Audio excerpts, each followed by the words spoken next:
aquests dies també intentaré fer una nova secció que es diu Un minut.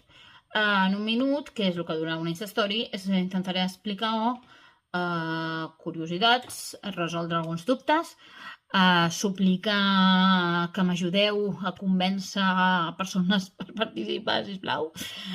I, bueno, una mica curiositats de quin tipus? Doncs, per què gravo on gravo?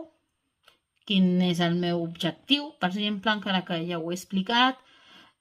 Què pensen els especialistes dels vídeos que estic fent? Si m'ho han recomanat, no m'han recomanat, quines han sigut les seves opinions o suggerències, entre moltes altres coses. Així que avui publicaré el meu primer en un minut, perquè aquesta és la presentació, i ho ficaré en una bolita d'aquestes d'Instastories que posarà SM de Salut Mental, un minut. Y res. Podéis reíros de mí, como siempre. Yo me río con